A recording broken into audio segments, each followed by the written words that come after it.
Bonjour, aujourd'hui nous allons parler des fonctions paires et impaires.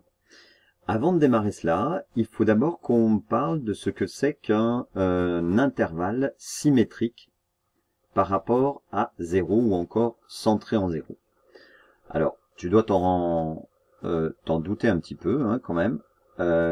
Visuellement, un intervalle centré en 0, c'est un ensemble de nombres tels que tous les éléments sont symétriques par rapport à 0, c'est-à-dire chaque élément admet son opposé. Si je construis là la droite des nombres réels, hop, ça c'est l'ensemble des nombres réels, je place ici 0, peu importe où, hein, et bien lorsque je prends un nombre ici, si je prends moins 5, son symétrique est 5.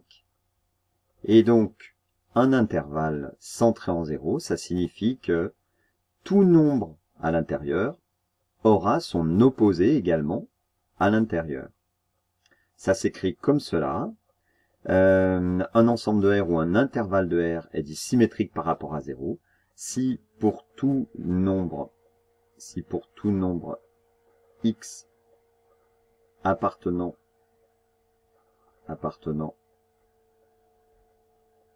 à cet ensemble, son opposé appartient également à cet ensemble.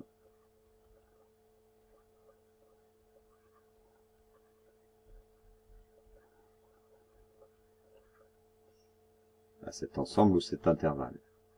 Voilà. Prenons par exemple,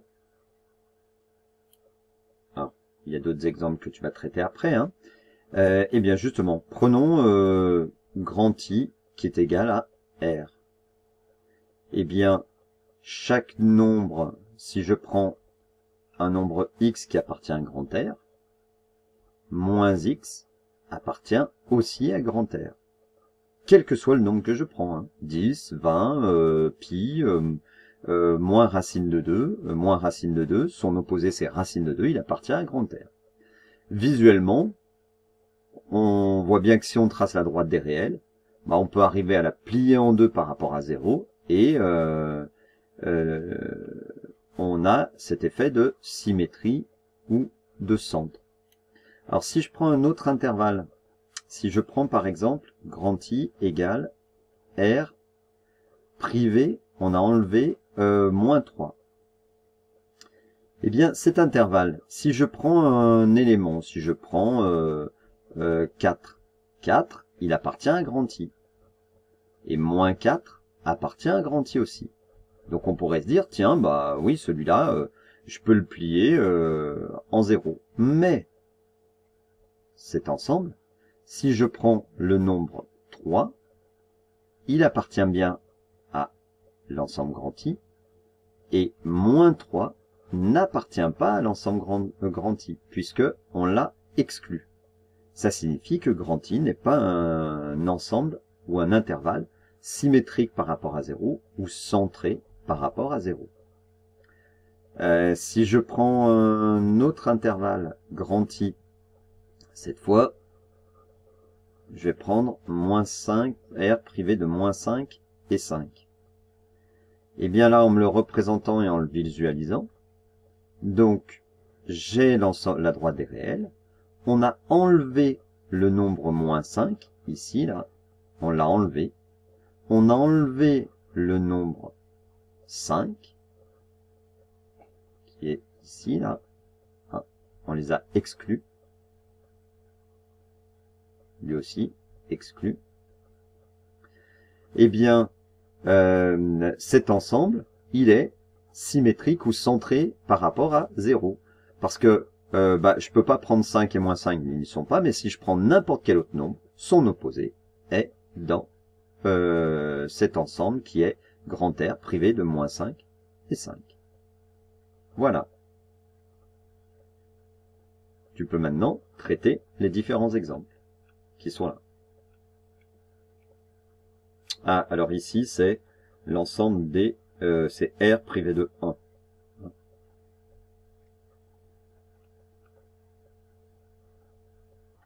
Alors, on va en vérifier juste un ou deux.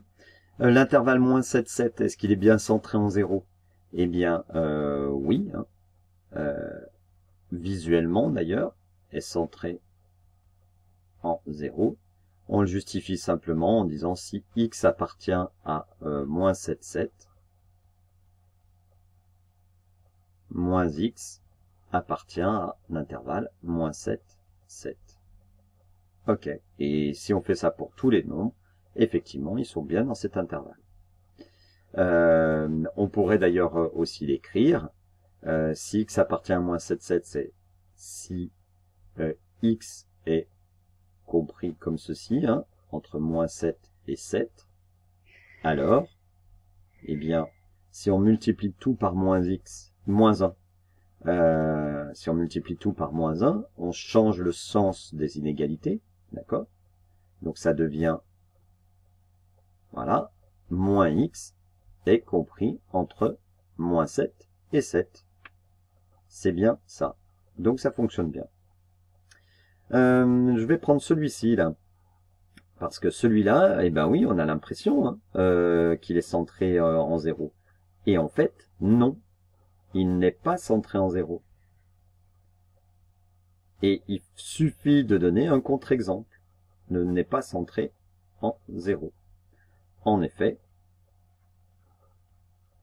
si pour x qui est égal à 8, qui appartient à l'intervalle moins 8, 8, on a moins x qui est égal à moins 8, qui n'appartient pas à l'intervalle moins 8, 8. Voilà.